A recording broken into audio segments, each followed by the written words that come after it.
Just want to say welcome to everybody. Again, thank you so much for taking the time this morning to join us in our Medicare and estate planning seminar. So I'm going to start my video. Oh, sorry guys. All right, here we go. Awesome. So I want to introduce myself. My name is Annette Romo Murillo. I am one of the co-owners at Hedka Group Insurance Services. We are located in the city of Bell. So we've been in the city for over 30 years. We are a full bilingual Spanish and English health insurance agency. We help families from newborns all the way into our seniors coming into their Medicare age. So we are very proud to be able to serve all types of clients, both in our community and communities all around LA and Orange County. And I want to introduce Sophia. Sophia? Hello, everyone. Yes, I'm Sophia Kim Sakamoto, and I am an estate planning and probate attorney. Our office is in Buena Park, California, and we also have another office in Mission Viejo and a satellite office in Commerce to assist you with any estate planning or probate needs. We do have a paralegal who speaks Spanish, and I speak Korean as well. Awesome. All right. Great. So I'll just get right into it. During the presentation, we're not going to be handling questions. If you do have a question, type it in the chat box below, and then we'll answer them at the end, time permitting. Just a short disclaimer, this is for information only and not to use the presentation, only for personal use. All right, so how to avoid probate. This is kind of like a basics on estate planning and what you need to know right now, because I get a lot of questions from clients who are very interested in, what if I get sick? What if something happens to me?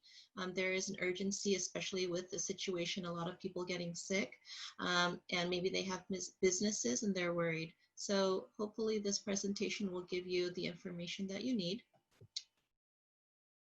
Go ahead. Really, the goal of estate planning is to avoid going to the probate courts, because right now I just had a conversation with the other attorneys in the Orange County courts the other day, and everything's closed right now. So if you do have something pending in the probate courts, you're probably looking at like June and July to get things back up and running again. Meanwhile, with trust, they can still be administered outside of the courts. But really the goal of estate planning is you're basically putting down in writing what's going to happen if something, who's going to take over and manage your assets, what's going to happen with your assets, where is it going to be distributed if you or your spouse is not able to handle things. The general rule in California is that if you have assets that are just in your name and it's over $166,000, then it may go into probate when you die if there's nothing in writing. Because if it's a large amount, the title company won't release it. The banks won't release this without a court order, and the court order, of course, is probate. This calculation does not include joint accounts or maybe assets with named beneficiaries. So if you have a property just in your name, if you have a bank account just in your name, if all of those are over $166,250, it will be in probate. Next slide. Okay, so, but you may have heard about the court process. Well, probate is when you pass and then it has to go through the court process of, figuring out who's the heirs, where does this go? A conservatorship court process is when you're alive, but you are sick, you're in a coma, you have dementia, you cannot handle your finances, then the court appoints someone to manage your assets for you, right? Signing the checks, selling property. Someone's got to make that decision. And when nothing's written down, only the court can make those decisions. Of course, going to court is expensive. It takes a long time. So we are trying to prepare the documents in advance, not to go to court. Go ahead. So that's why we're setting up a revocable living trust. I recommend this if you have real property, if you own a house, if you have kids under 18. A trust may be something that can benefit you in terms of writing down who's going to manage things if you can't do it. Who's going to hold the assets in trust until your kids reach certain ages. It's really important to fund the trust, which means titling things now into the name of the trust, not in your name. You still have control over those assets. It's just that it's in the name of the trust. It makes that transition from you to someone else a lot more easier. You don't have to go through court. It's simply paperwork. Like something happens to you, then the next trustee, they just sign a paper that says like, you passed, now I'm the next trustee and I'm going to manage those assets now. Next slide. So anything else that's not put into a trust, keep in mind, we want to keep that of low value, at least under 166,000, because just because you set up a trust, if you don't put anything in the name of the trust, it could still be in probate. And a will alone does not avoid probate. A lot of people think, oh, I have a will, I'm not going to be in probate. The will might say, oh, I give my assets to, X, Y, and Z, but if it's not in the name of the trust, which means it's in your name, and if it's a substantial value, it could be in probate still. Next slide.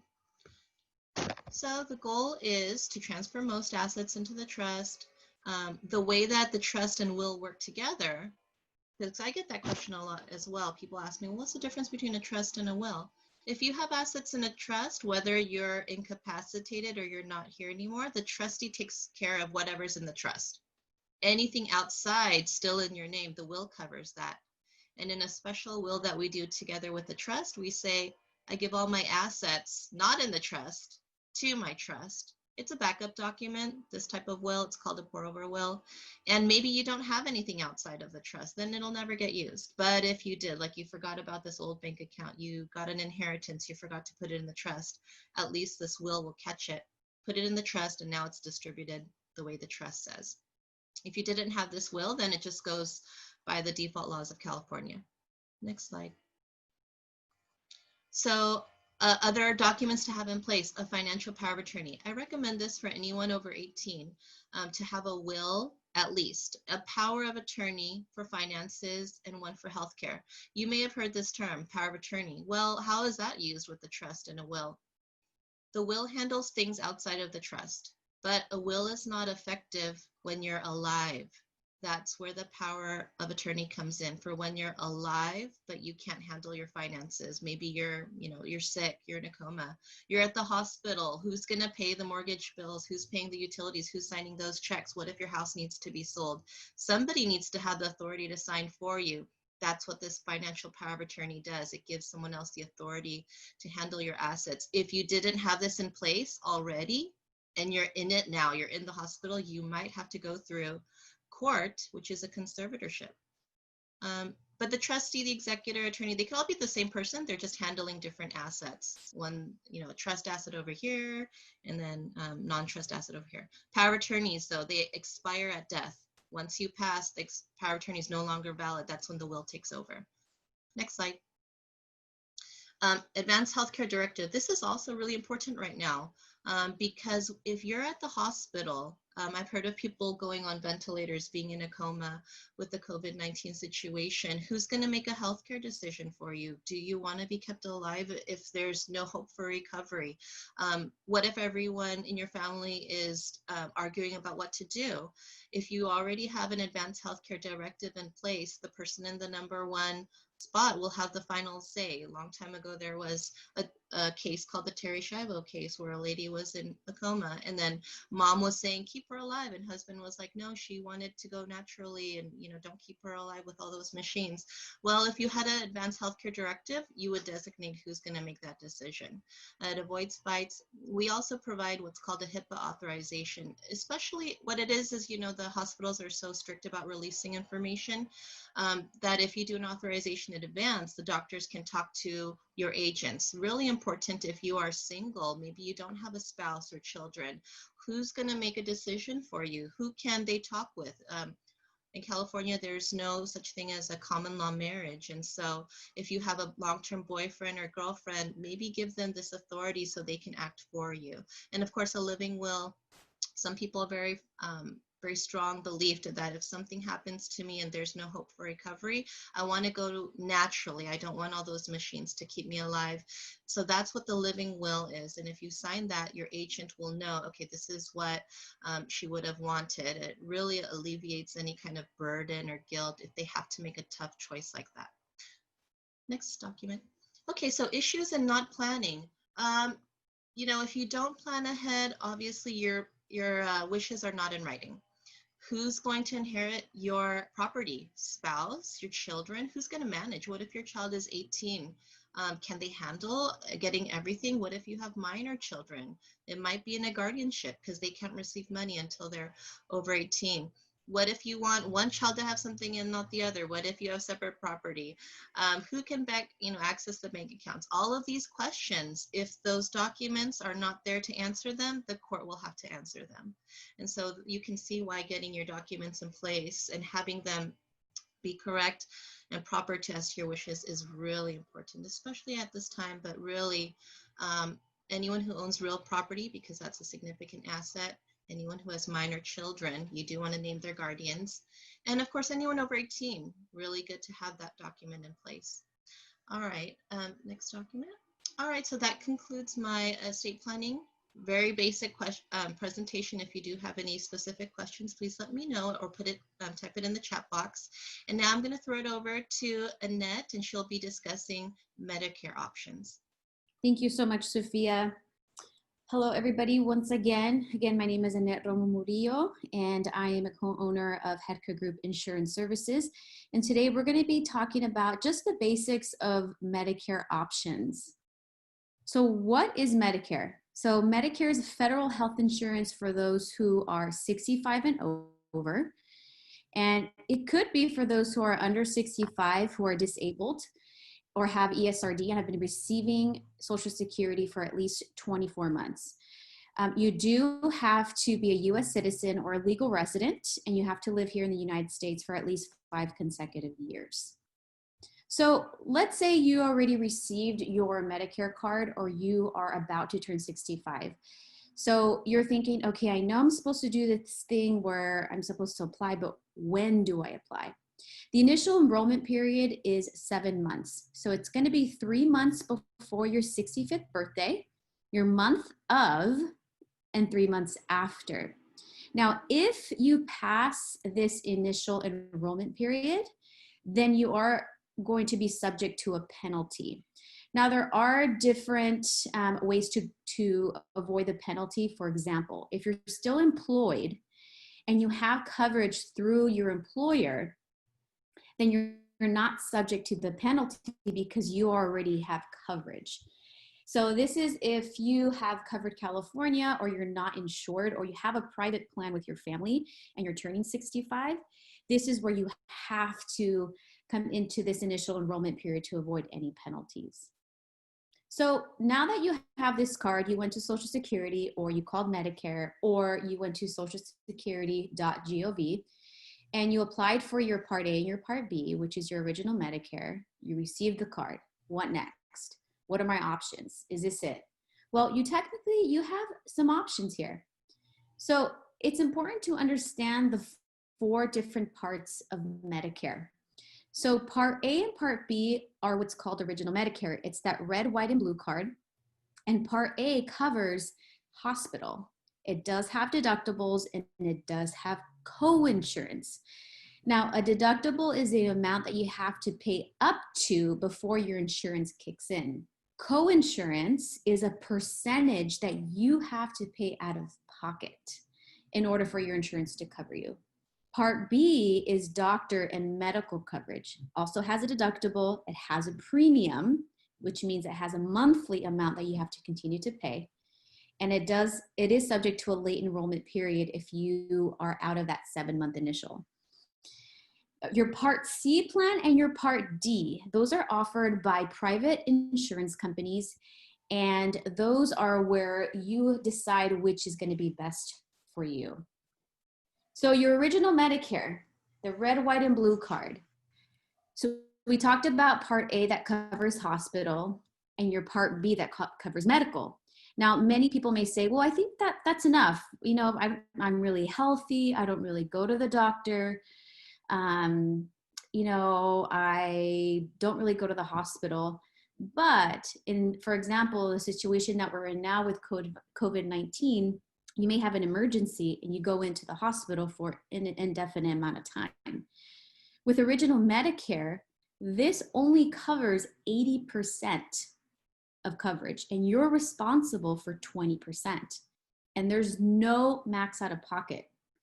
Max out of pocket means that there's no end amount. There's no cap. So you can keep paying that 20%, 20%, 20%, 20%, and that can come into thousands or even higher, upper thousands. As you can see too, there's no prescription drug coverage here in original Medicare.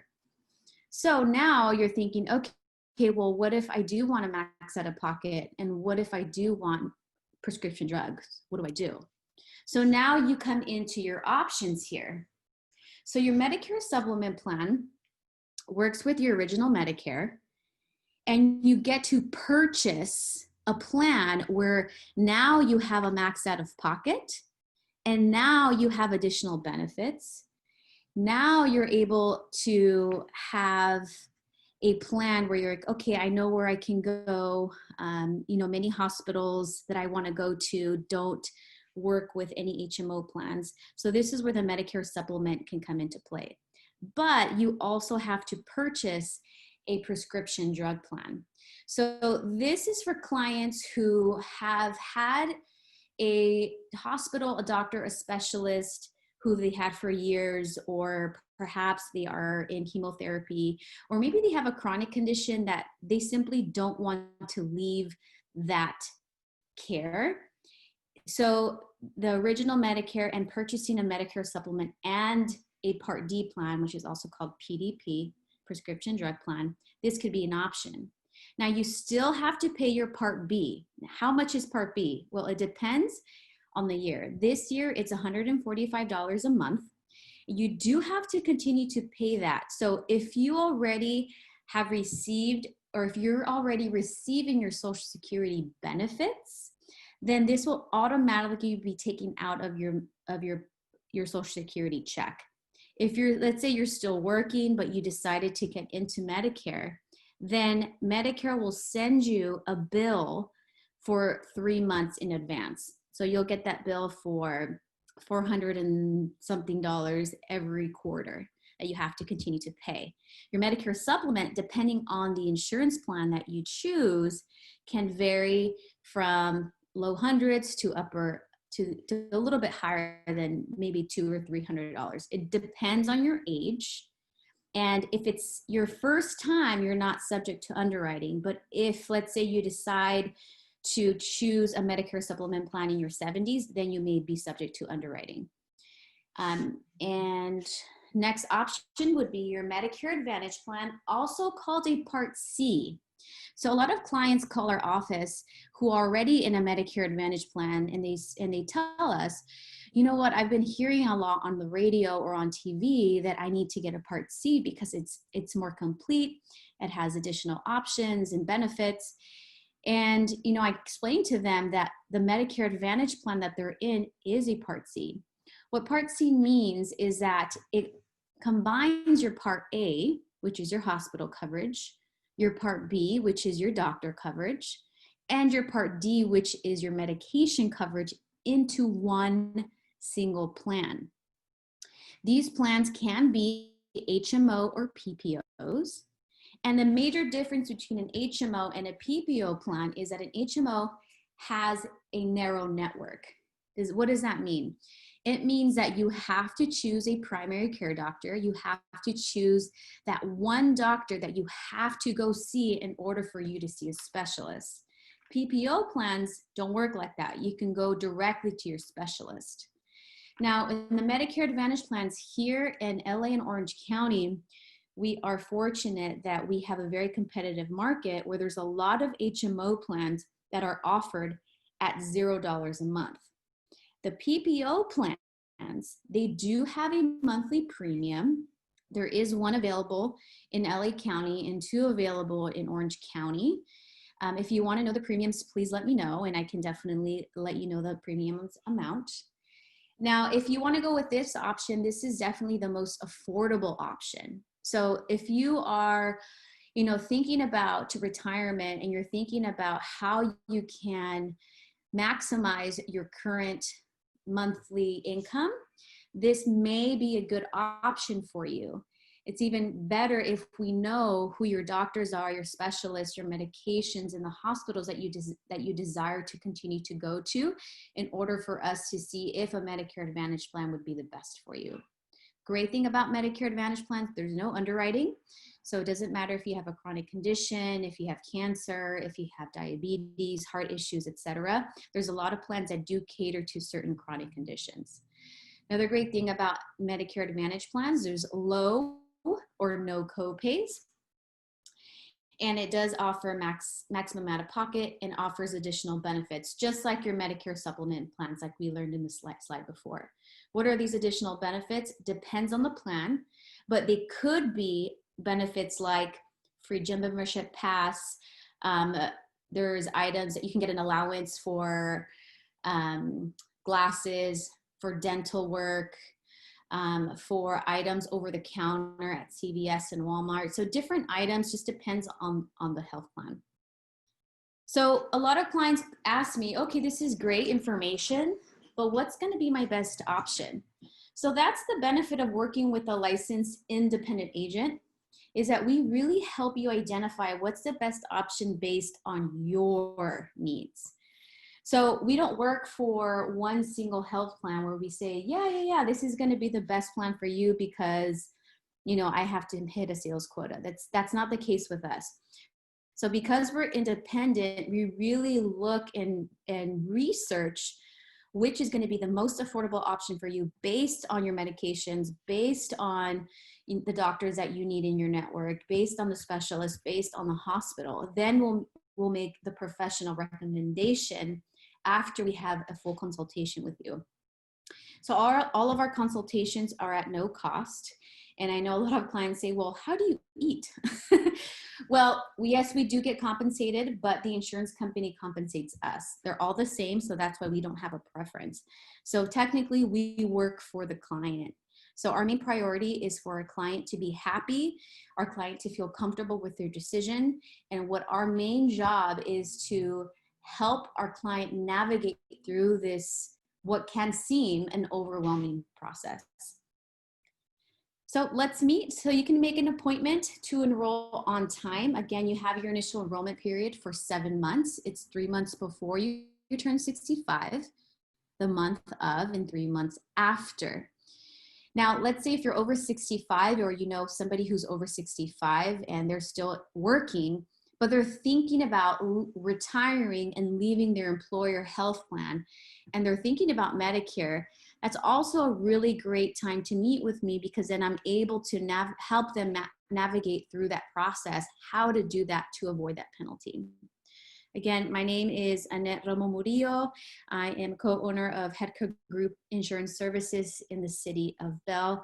We have a full staff that speaks both Spanish and English, and we are taking appointments now through phone, through email, and through Zoom. We usually have our appointments face-to-face with our seniors, either at our office or at their home. But with the situation that's going on right now, we are trying to take as much precautions as we can. So we are practicing social distancing, but we are available via phone, email, and Zoom for any questions. All right, so Does anybody have any questions for us? I know that was a lot of information. If you do, you can either write them in the chat box. If you know of anybody who would benefit from this presentation, we do have the slides available after our Zoom call or webinar. And you can either call us here at this number, or you can email us at this email and we can send that to you. We'd be very appreciative to give all this information, valuable information, to your friends, your family, your clients, neighbors, and anyone you feel that would benefit from this. Sophia, anything else you want to add? Well, I just had a question for you, Annette. You said that if you do have the Medicare, then they take out $145 a month. Yes. But if you decide to do the private insurance, like the HMO or the supplemental insurance, then do they not take the $145 out, or how does that work? They do. So let me go back to that slide here. So for your Part C plan, so your Part A, for the most part, it's if you've paid into your taxes, into your Social Security taxes for at least 40 quarters, which is equivalent to 10 years, for the most part, you won't have a monthly premium. However, we all have a Part B premium. Depending on your income, if you file under $80,000 a year, then that premium is going to be single, and then so that's double the 160 if you are married filing together jointly. You will have that 145 that will be taken out of your Social Security check, or that will be sent to you every 3 months. But yeah, in order for you to be in a Part C, which is the Medicare Advantage plan, you are required to continue paying your Part B. As you can see on this slide here, because it combines your Part A and your Part B, you are required to have that active. I know a lot of clients, especially in our community, in my community, they say, well, you know, I don't really feel the need that I have to have that part active because I'd rather keep the $145 a month. Totally get it. However, there are many, many federal programs available. If the client is under a certain income threshold, there are many programs that help pay that Part B if they can't afford to pay for it. So again, the Medicare Advantage plan is going to be the most affordable options, especially those who have Medi-Cal. So Medicare and Medi-Cal, totally different. Medicare is for 65 and over for seniors. Medi-Cal is for those who are under an income threshold. So a lot of seniors have both, or they could have both. So when you have both, then you have the opportunity to choose from plans that work with both your Medicare and your Medi-Cal. And when you have both, if you have Medi-Cal with no share of cost, which means that you are, below an additional threshold, then you'll be able to get additional benefits like the federal subsidy that I was mentioning about the Part B. So there's a lot of moving parts when it comes to Medicare and Medicare options. So that's why it's always advised to meet with a licensed independent agent, just so we can explain all of these benefits to the client. That was a great question. Thanks, Sophia. All right, great. Well, I think there are no questions. So just want to thank everyone again for participating. We'll make this available in either video or PDF, and we'd love to hear your feedback. And stay tuned for future webinars as well. Thank you, everyone. Thank you. Have a great day. Again, if you have any questions, we'd be more than happy to answer them. I'm going to leave the screen on for a few minutes in case you have any questions, any feedback. We really appreciate it. Thank you.